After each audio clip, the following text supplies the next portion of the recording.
Assalamualaikum, hörmətli Şərq Türkistanlıq qərindaşlar. Şərq Türkistan xəbər agentliğinin xəbərlər proqramısını görüşünüzü qızğın qarşı alırıq. Tövəndə təfsili məzmununu diqqətinizə sunumuz. 5 aprel günü Şərq Türkistan tarixida unutulmaz bir gün. Əcdadlarımız yaqqan Xitayning işğaliyyəti və müstəmləkəsindən qutulish görüşünün lavuldagan oti tajovuzchi Xitayning yovuz qo'lida o'chirilish qismatiga duch kelgan. Tiz bükməz qəhrəmanlarımızın Xitayning işğaliyyəti və müstəmləkəsiga qarşı aqqızğan issiq qanları Şərq Türkistan tuproqlarini boyagan urush otining məngü o'chmaydiganligiga yer zimin yana bir qatim şahid bo'lgan kun.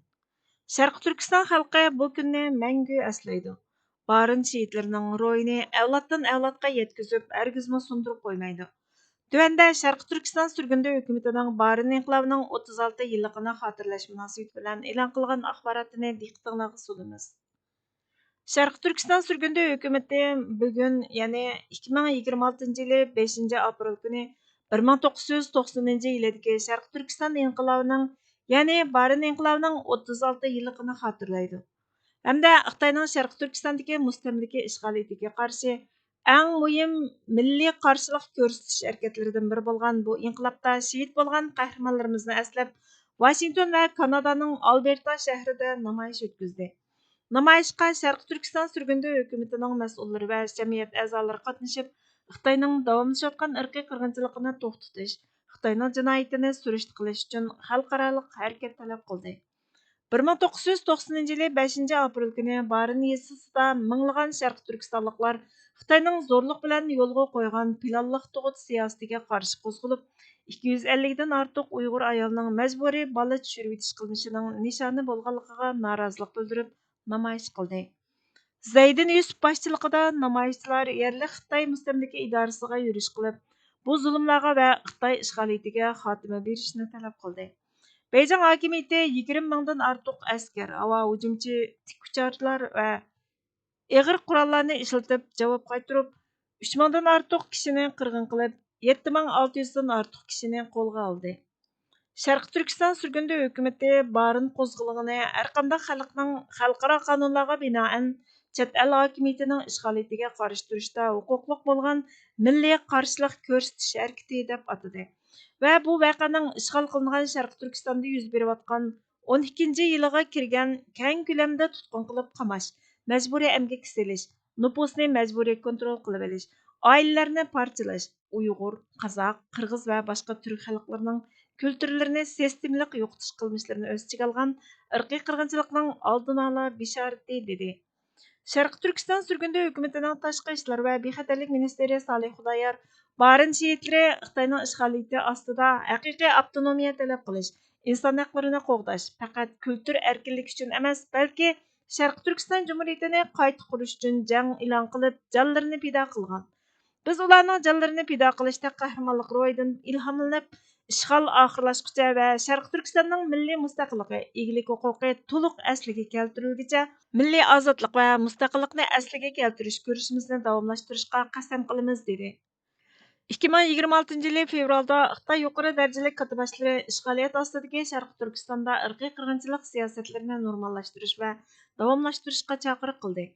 Bundan keyin atalmış Millatlar İttifaqligi qonuni yo'lga qo'yilib, Xitoydan boshqa millatlarning tili, kültür və kimliklərini yoxtuş buyruq qılındı.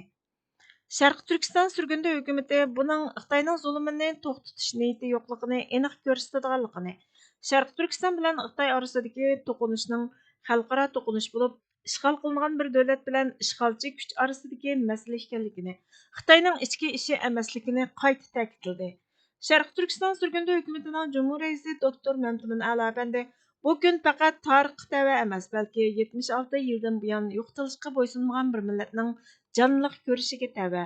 Biz 76 yillik ishg'oliyat, irqiy qirg'inchilik va mustamlaka hukmronligiga bo'ysunmadik va hozirmi bo'ysunmaymiz dedi. Xotirlash faoliyatlari Kanadaning Edmonton shahrida o'tkazildi. Şərq Türkistan jamiyati a'zolari yig'ilib namoyish o'tkazib, Kanada hukumatidan amaliy qadam tashlashni talab qildi. Şərq Türkistan sürgündə hökuməti Washington və Ottavadagi hökumətlərinin faqat simvollik bayonotlar bilan cheklanib qolmay, Beijingning javobgarligini üstüge elish uchun qat'iy chora-tadbir qo'llanish kerakligini bildirdi. Faoliyetga rəhbərlik qılğan Şərqi Türkistan sürgündə hökumətinin baş ministri Abdulahad Nur əpəndi irqiy qırğınçılıq davam qılıbatqanda Kanada sükut qılmaslıqı kerak. Biz Kanada hökumetidən Şərqi Türkistanni işğal qılınğan dövlət deb rəsmi etiraf qilishni və xalqımızның müstəmləkədən qutulub, milliy öz təqdirini özü belgiləş hüquqini qollashni tələb qılımız dedi. Şərqi Türkistan sürgündə hökuməti Amerika Qoşma Ştatlары, Kanada və xalqara cəmiyyətni Şərqi Türkistanni xalqara qanun bo'yicha ishg'ol qilingan davlat deb rasmiy e'tirof qilishga, majburiy əmgək bilan ishlab chiqarilgan mahsulotlarni cheklashga va xalqaro jinoiy ishlar sudining tekshirishini o'z ichiga olgan javobgarlik mexanizmini qo'llashga chaqirdi. Şərqi Türkistan sürgündə hökuməti e'tirof qilish bilan əməliyyatda icra qilishning birləşməgənində məğlub bo'lganligini qayta ta'kidlab, adolat, javobgarlik va Şərqi Türkistanning mustamlikadan qutulish, ozod qilinishi va milliy mustaqilligi shundoqla egilik huquqini asliga keltirish yo'lidagi tirishchanligini davomlashtirganligini bildirdi. Şərqi Türkistan sürgündə hökumətinin axbaratı xabar.nida.com və başqa mətbuatlarda kechikməylə xabar qılındı. Şərqi Türkistan sürgündə hökumətinin Cumhur rəisi doktor Məmtimin Əla əpəndi Barın inqilavının 36 yıllıqıga bağışlama yazıb mundaq dedi. 1990 yılı partılğan Şərqi Türkistan qo'zg'oloni, ya'ni Barın inqilavının 36 yıllıqını xatırlash bayonotdi. Bugün 2026 yılı 5 aprel günü Şərqi Türkistan xalqi Barın nayisining Aqto'y yezisida Xitoyning mustamlika ishg'oliyati tuzumiga qarshi qo'zg'alganligining 36 yillik xotir kuni. Xitoy vatanimizni ishg'ol qilib olgan 76 yil mobaynida xalqimiz hech bir vaqt ishg'oliyatni qabul qilmadi. Azaldan bosh egmadi, azaldan taslim bo'lmadi. Barın inqilobi qarshiliklarning boshlang'ichi bo'lib qolmay, balki eng yuqori ifodalarining biri. Bu 76 yildan beri yo'qotilishni qabul qilmagan bir millatning mavjudlik ko'rishidan iborat. 1990 yılı 5 aprel günü xalqimiz balalarimizni, ayollarimizni, mavjudligimizni, ona vatanimizni qo'g'dash uchun o'rnidan dast turdi.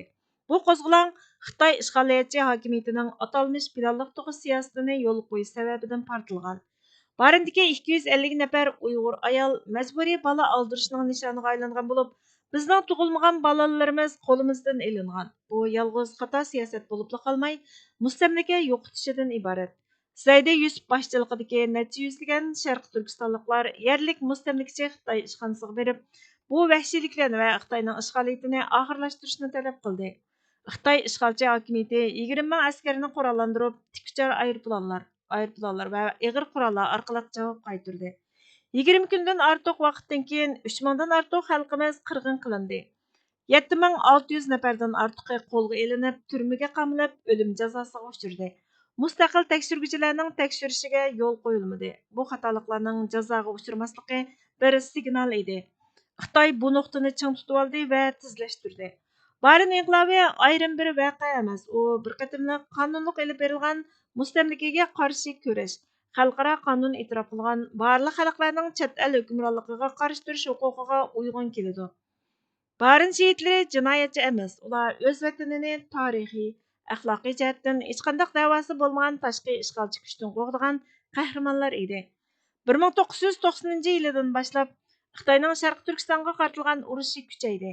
2014 yili Xitoy ishg'oliyatchi hokimiyati Sharq Turkistondagi Uyg'ur, Qirg'iz, Qozoq va boshqa turkiy xalqlarga qartilgan keng ko'lamlik irqiy qirg'inchilikni boshlatdi. Irqiy qirg'inchilik 12 yiliga kirdi. Millionlagan xalqimiz jazo lagerlari va turmalarga qamaldi. 1 milliondan ortiq bolalarimiz oilasidan majburiy ayirib etilib, mustamlika qurilishlarga yerlashtirilib, tili, e'tiqodi, kimligi yo'qitilmoqda. 100 minglagan ayollar majburiy tug'mas qilib etildi. Millionlagan homila majburiy tushirib etildi. 16 mingdan ortiq masjid, mazar, kültür markazlari buzg'unchilikqa uchirdi. 10 minglagan xalqimiz har yili organlar uchun o'ldirilmoqda. Ularning a'zolari davlat boshqarilgan keng ko'lamli qirg'inchilik sanoat sistemasi orqali yig'ib setiladi. Bu tarix emas, bu hozir davomlashayotgan Xitoy Xalq Cumhuriyati qasddan yurgizayotgan irqiy qirg'inchilik. Kuzatib turayotgan, qasddan hech ish qilmayotgan hukumatlarga deydiganimiz, sizning haraketsizligingiz tabiiy ahvol emas, sheriklik. Irqiy qirg'inchilik ahdnomasi kuzatib turishingizga ruxsat qilmaydi. Harakat qilishingizga majburlaydi. Bu vazifa uzun vaqtdan beri ijro qilinmadi va buning badali xalqimizning jonlari bilan to'yilyotdi. Şərqi Türkistan sürgündə hökuməti barlıq dövlətlərini Şərqi Türkistanni xalqara qanunlarga binaən ishg'ol qilingan davlat deb e'tirof qilishga chaqiriq qiladi. Xalqaro jamiyatni Sharqi Turkiston xalqimizning o'z taqdirini o'zi belgilash, davlatimizning mustaqilligini, egilik huquqini to'liq asliga keltirish ko'rishini qo'llashga chaqiriq qiladi. Biz barliq davlatlarni, Xitoy Xalq Cumhuriyatini xalqaro qonuniy o'rinlarning oldida irqiy qirg'inchilik jinoyatidan javobgar qilishga chaqiriq qilamiz. Biz barliq davlatlarni Xitoyning davlatimizga bo'lgan mustamlika va ishg'oliyatini yo'lliq qiladigan va davomlashtiradigan barliq siyosiy va iqtisodiy o'rinlashtirishlarni oxirlashtirishga chaqiriq qilamiz. Sharq Turkiston Xitoyning bir parchasi emas va Xitoyning bir parchasi bo'lmaydi. U zo'ravonlik bilan besib olingan va biz uni qaytarib olamiz. Barin şehitleri e'tirof qilish, qaror, andishalik bayonlarni bayon qilish uchun hayotini taqdim qilmadi. Ular hayotini mustaqillik uchun, egilik huquqini asliga keltirish uchun, xalqimizning o'zining zaminida tili, e'tiqodi, kimligi bilan erkin yashash uchun hayotini qurbon qildi. Biz ulardan yolg'iz og'zimizning uchida faxrlanmaymiz. Biz qo'limizda bor bo'lgan imkonlar bilan bu milliy kurashni davomlashtirib, qanchalik vaqt ketishidan qat'iy nazar ishg'oliyat oxirlashib, Sharqi Turkiston mustaqilligi asliga kelib, xalqiga topshirilguncha kurash qilish orqali faxrlanamiz. Xitoy vatanimizni ishg'ol qilib, 76 yildan ortiq vaqtdan beri xalqimiz bardoshlik berib kelyotidi. Barin inqilobi xalqimizning ishg'oliyatga qarshi elib borgan eng cho'ng qo'zg'olon edi va qatliam bilan oyoqlashdi. Bundan keyinmi jim turmadi. U hargiz to'xtab qolmagan qarshilikning davomi edi. 76 yillik mustamlika bo'ysundirishi ishg'oliyat bizni parchalay olmadi. Biz endi parchalanmaymiz. Xitoy armiyasi chegaralarimizdan bosib kirishdan ilgari Sharqi Turkiston egilik huquqli mustaqil davlat edi. Bugungi kunda ishg'ol qilingan davlatga aylandi. Milliy mustaqilligimizni va egilik huquqimizni to'liq asliga keltirish bizning umidimiz bilan qilinayotgan talab emas, balki bu bizning keskin talabimiz. Biz shunga muzokara qilmaymiz, qilchimi tavranmaymiz. Bu jihatlarda biz qat'iymiz, dedi. Vatan insoniy haq va huquqni kapolatga ega qiladigan makondir. Vatan mushxil vasfga sazovor bo'lish sifati bilan o'rlikning, haqiqatning va adolatning yashamgohi, ko'klam zamini. Biliqning suvdan ayrilishi biliqning mavjudligi uchun hayotiy tahdid elib kelganidek, vatanning o'rlikdan, haqiqatdan va adolatdan ayrilishi o'xshashla vatanning mavjudligi uchun hayotiy tahdiddir. Mustamlikachilik, zulm va adolatsizlik mazkur hayotiy tahdidning ko'rinma yuzlari. Bu üç tahdid yo'qitilmay turib, o'r vatandan, adolatlik millatdan so'z echish mumkin emas. Qarshilik ko'rsatish va mujodala qilish orqali mustamlika ostidan qutulish mumkin. Lekin qulluqdan ozod bo'lishning o'zi yetarlikmi deganda, albatta yetarlik emas. Chuqum vatanning o'rlikka erishishimi kapolatga ega bo'lishi kerak. Bu vajidan har qanday bir vatan mujodalasida mustamlikachilikni qo'g'lab chiqarishdan sirt, shu vatanni zulmdan va adolatsizlikdan tozalash, adolat o'rnatish shartdir. Ana shu chog'da vatan na faqat ozod vatanga aylangan, balki hur vatanga aylana oladi. Burhan Muhammadning yozmalaridan ilindi. Bugungi xabarlarimiz bu yerda oxirlashdi. Bizga vaqt ayirganingiz uchun ko'p rahmat. Kelar qatimki programmamizda ko'rishguncha Allohga omonat bo'lgaysizlar.